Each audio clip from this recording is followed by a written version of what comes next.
Alaikum wa rahmatullahi wa barakatuhu. So I just wanted to introduce myself for all those that don't know who I am. My name is Nathan Barker, but I go by the name Abdul Karim. I've been alhamdulillah Muslim since 2010 with my wife and my kids. Alhamdulillah. The way we became Muslim was through a close friend. He's also Muslim, alhamdulillah. I've known him since I was 13 years old, and he was best friends with my brother. And my brother was living with us ongoing, on and off, for a lot of our relationship, my wife and I. And he would constantly be watching things about Islam through this brother Zaid, that he would give to my brother to watch, and would teach him about Islam. And yeah, so anyways, I had a very small understanding of Islam, because one of my very close friends back when I was jahil, which means when I was ignorant, was Muslim, and he himself was jahil in some ways, but he did pray and he read Quran, and he never ate pork, but he did stray in other ways. But besides that, the brother used to always tell me stories about the Sahaba and tell me about Muhammad sallallahu alaihi wasallam, and I was very intrigued by this, And so when the time came around when it was September 11, and people were accusing Muslims in general, astaghfirullah, I wasn't one of them, and I don't believe my brother was either. And I used to always be offended when people that I knew were Muslim, and people were saying things about them, not knowing the person. Because as we know, in every religion there is people that are extreme, which can become turned to violent, but only as well as that, every religion there are people that don't practice their religion how they should be. So that was in a sense my understanding of Islam. It wasn't that I didn't believe that it was an extreme or a violent religion, or that it was peaceful and generous.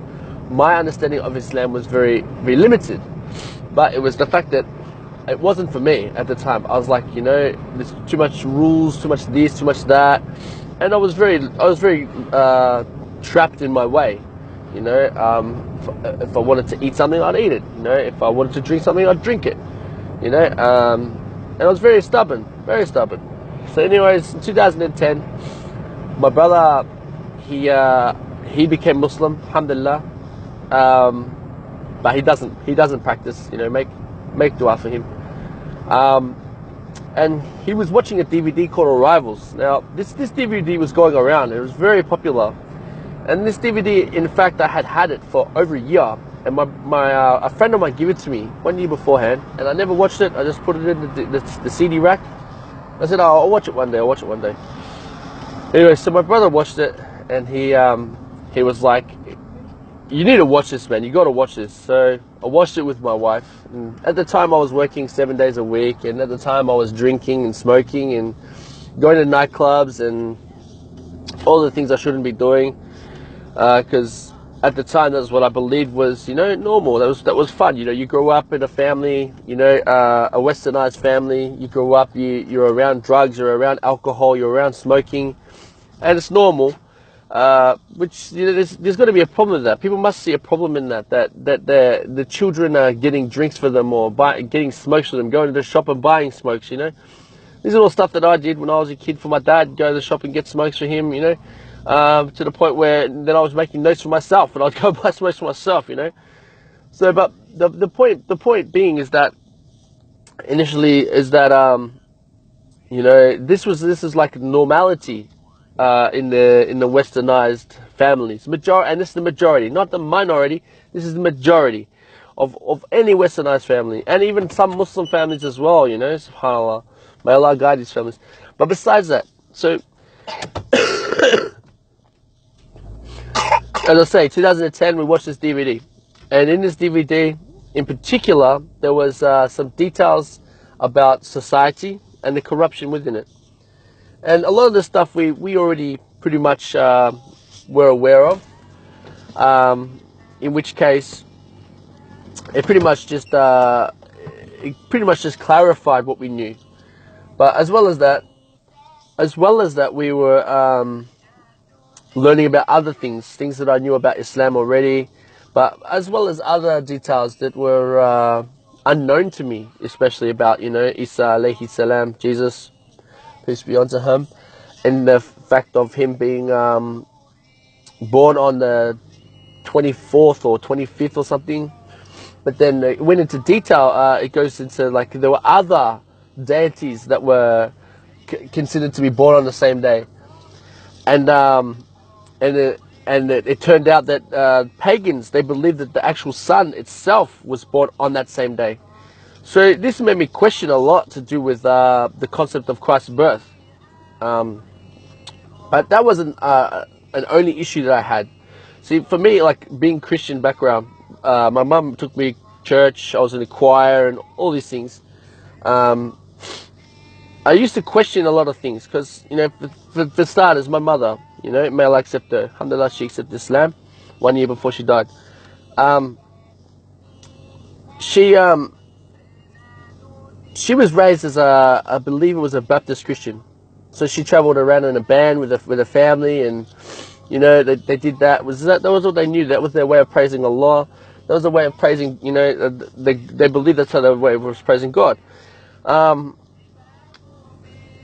And in doing so, as she got older, she strayed.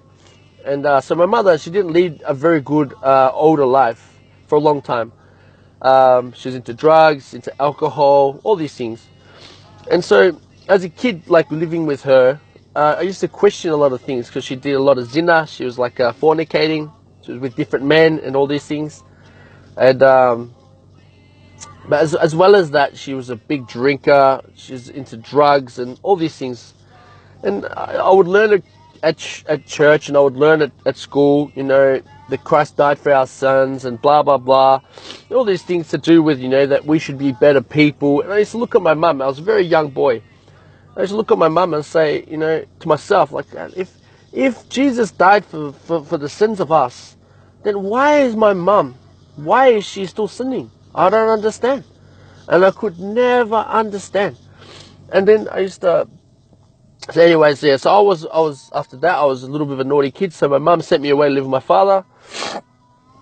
And my father, he's an atheist, and he doesn't believe in religion. He believes it's the cause of all war. And I try my very best to talk to him when I can.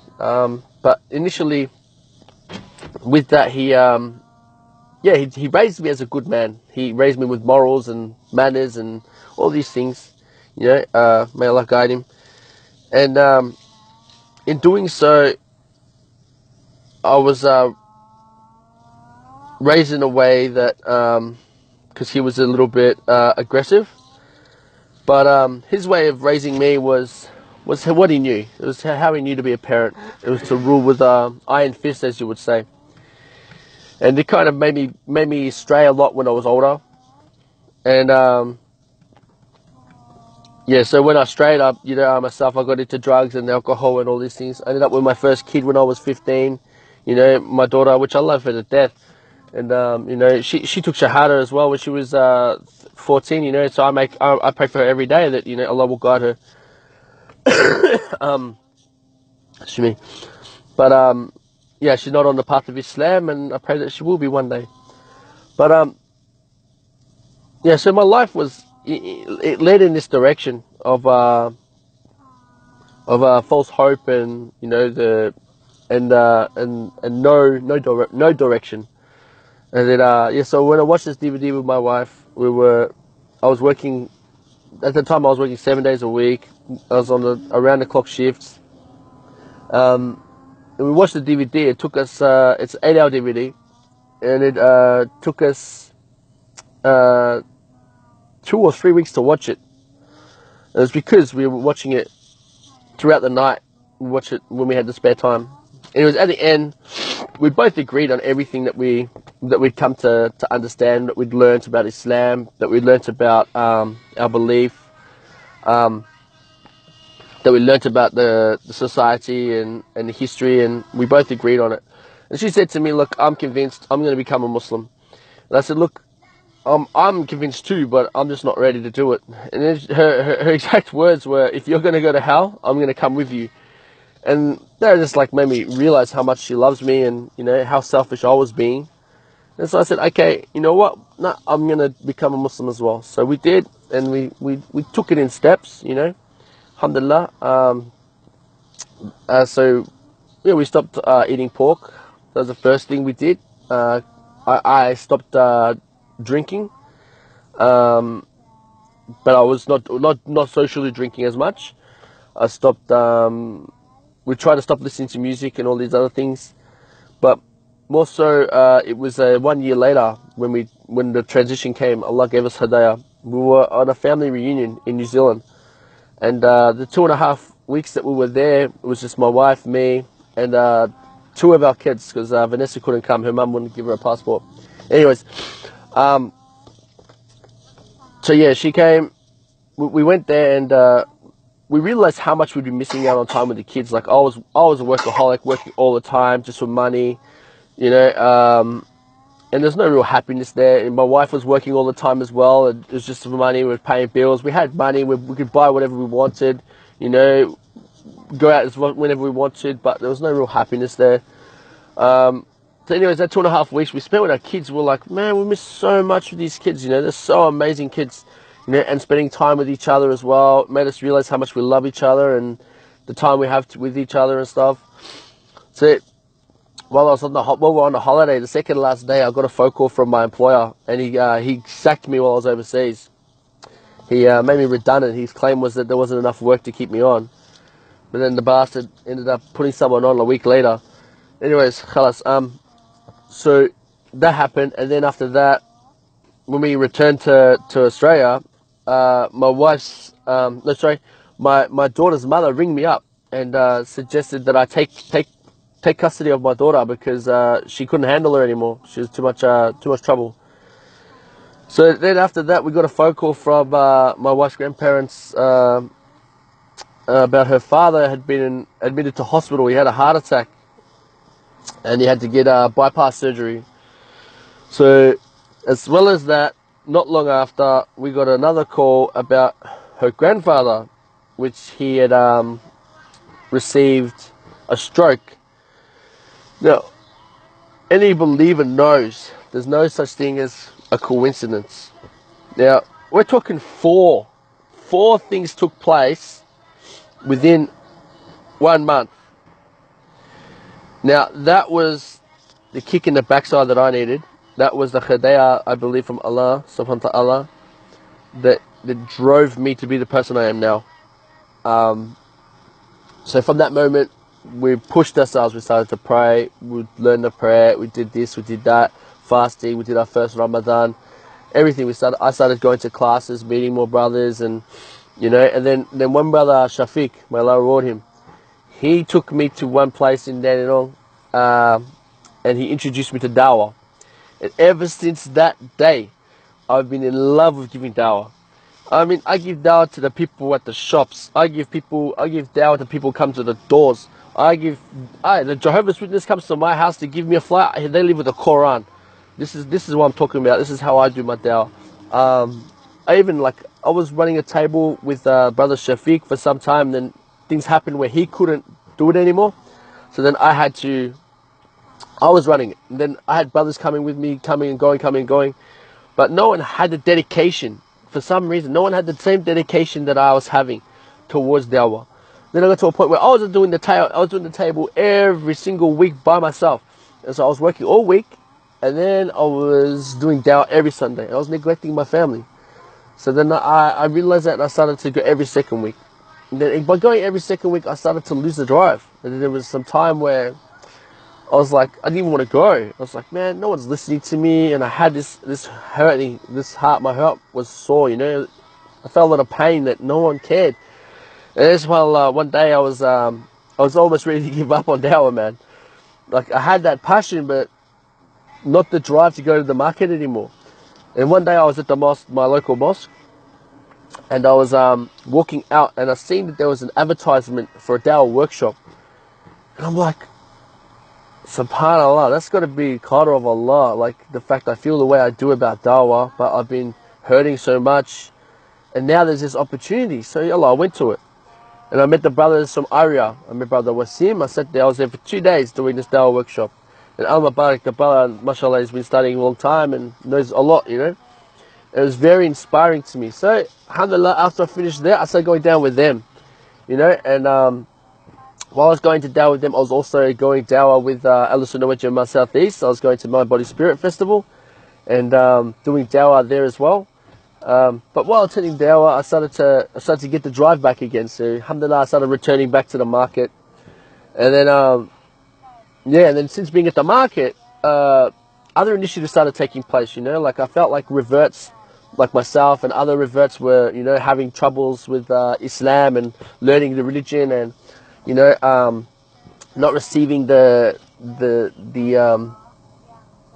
assistance from, you know, the community, and they had the family and friends reject them. So, you know, I had one brother contact me from New Zealand, and he suggested to me about us starting up a network. At the time, it didn't have a name. We came up with the name Spin together because it was intended for the South Pacific region. But, like, I guess I always wanted to do more with the organization in the like, not just the South Pacific region. I wanted to do, you know, so much more. But alhamdulillah, we'll get to that. So yeah, anyways, we decided that we're going to establish it. And 1 year later came around, and up coming and going, no one could decide who's going to register it. Anyways, I got involved with another organization, IACA, Islamic Education Awareness KC Association, and my involvement with them helped me to meet one brother, Abdul Rahman, mashallah, very good brother. And when I seen that nothing was happening from New Zealand, I was like, man, stuff this. I'm going to get it up and running. So I spoke to this brother, Abdul Rahman, and he was able to help me register the organization. He was able to help me chase up all the stuff that I needed to do, you know. And then once I got it going, then I was like, okay, now I've got to do something with this. So first thing I did was I arranged a dinner. And, you know, I felt like it was a bit of a failure because of the attendance. And my assumption was that people would want to, you know, help with my cause, as it would be for them also. So the dinner that I did was meant to be for reverts, and it was to make them feel comfortable. They didn't feel pressured by other Muslims around them as much, you know, all new Muslims. And I organized the dinner. First time I had to cancel it because I didn't have enough time, but the second time I ran it, and I promoted it all around Melbourne, and out of 180 people, only 80 people came. And subhanAllah, I was very disappointed, but I did introduce the organization, I did introduce our objectives, and I did introduce brothers and sisters to, segregate of course, but to one another. And even now, I don't know about the brothers, but no one's contacted me from the brother side, but I know the sisters. My wife tells me a lot of them are communicating with each other, and they made friends, and alhamdulillah, they're doing very well. And through that, I inspired another sister, mashallah, to organize a sisters retreat, which she involved me, the organization, Spin Vic. And in doing so, we were able to arrange Islamic retreat for sisters. It was a weekend away. It was just 1 night and 2 days. But it was very beneficial. My wife received a lot of information from that, and a lot of knowledge that she had learnt from it. And it got a very good review from the sisters. Everyone was very happy. And that inspired me to do another thing. So now I'm organising a dinner for sisters. And then after that, we've got a dinner for brothers. And then after that, I'm organizing the Eid celebration. So it's not going to be on Eid. It's going to be the weekend of Eid. So it'll be on the Sunday. So at least if it's on the Sunday, it doesn't interrupt anybody's Eid. And at the same time, the purpose of it is for the reverts that are spending Eid by themselves. Whether it's a family or a person or a couple, they get to enjoy Eid with their brothers and sisters. It's a very big initiative that I'm trying to plan. And inshallah it goes well. Make dua for me. And once I run it, inshallah it gets the popularity I believe it will receive. And then inshallah next year will be bigger. And possibly it'll be maybe there'll be other people doing it as well, inshallah, with with proper planning, and possibly have it running, interstate, international, who knows. But I believe it's a very good initiative, and I've got a lot of support with it. I just so that's that. As well as that, I've been collecting for one brother in Idlib.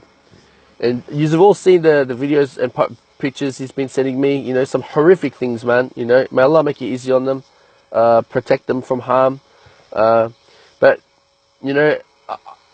I can only do so much, like if I could go there, I would. Wallahi, I would. And if I feel like, it hurts my heart to see that, we have, in this Western world, we have so many brothers and sisters that they turn a blind eye to the things that happens.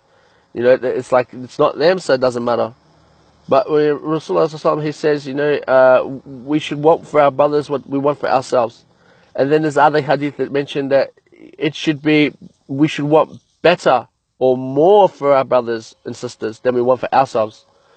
So with that understanding, like I myself can't turn a blind eye, and like I'm constantly getting messages from orphanages, brothers and sisters, and everybody. They all want Spin to help, and I'm trying to do as much as I can, like with the little that I have.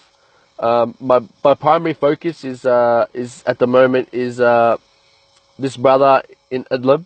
Inshallah, I want to send him money every week.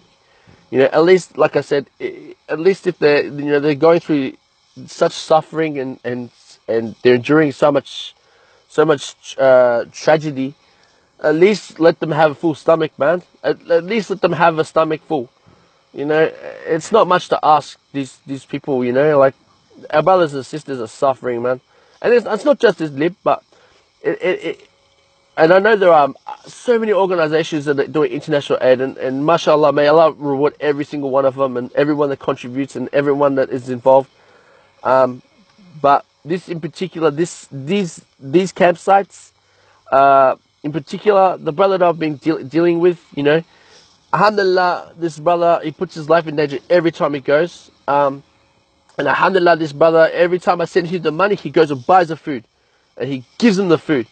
He tells me all these other organizations, that not the Muslim ones, or I can't say if it's all Muslim or sub-Muslim, but majority of these organizations, he's telling me they're doing aid in Idlib and Ghouta. So, man, most of these people are taking, from these proceeds, they're taking like a massive percentage for themselves. And Allah knows best if they're distributing it other places. But they're only giving like 10% of this distribution to these people. But wallahi, the money that I send in this brother, bro, he's giving at least 90%. I'm assuming that he needs that 10% or something, would be for like fuel for to pay off people or something. I don't know. But I just know that these people are receiving the majority, not a little bit, majority. And if not all of it, the majority of it. So this is why, I'm really pushing for people to sponsor Vic, Spin Vic. If you can sponsor, $50 a month, you won't even miss it. It's like $10 a week. $10 a week you spend on coffees, man. Honestly, like, inshallah, I hope that, this has been beneficial to you all. And at the same time, I want it to be known, you know, I'm not, I'm not like, I'm not like a hustler or something. Like the community, a lot of community members know me. I'm involved with community members. I've been given a position as a ambassador for National Zakat Foundation within the southeast region of Melbourne. So like, I'm not gonna just like disappear. I'm here to stay, and I'm continuously asking people to join and to be involved. I'm continuously asking people to commit some funds towards Spin Vic, so we can, inshallah, so we can keep sending this money every week. You know, that's the plan. Inshallah, that is the plan. Just keep sending money every week until these brothers and sisters can receive some exit or something. At least they can have, you know, a stomach full. Inshallah. Yeah, so with that anyway, so that's where we're at with the organization. That's my story. Also, yeah, I've got my wife Donna, my kids Vanessa, Tane, Alia, Tahmid, and Amina. I love them with all my heart. May Allah protect them, and inshallah I make dua that my daughter finds her way to Islam. We know Allah is the best of planners, so you know she might say she's got no interest, or she might say she's got plans for herself, but Allah's the best of planners, man. So, like I myself, if you knew me from before, there's no way you would expect me to be a Muslim, wallahi. But alhamdulillah, thanks for listening. Sorry I've taken up so much of your time, but yeah. Also, I've got the Dawa as well. I'm distributing this, but yeah, that's another project which inshallah is up and coming also. That's a bit slower, that one. But yeah, so make dua for us, and thanks for your time. Assalamu alaikum wa rahmatullahi wa barakatuhu.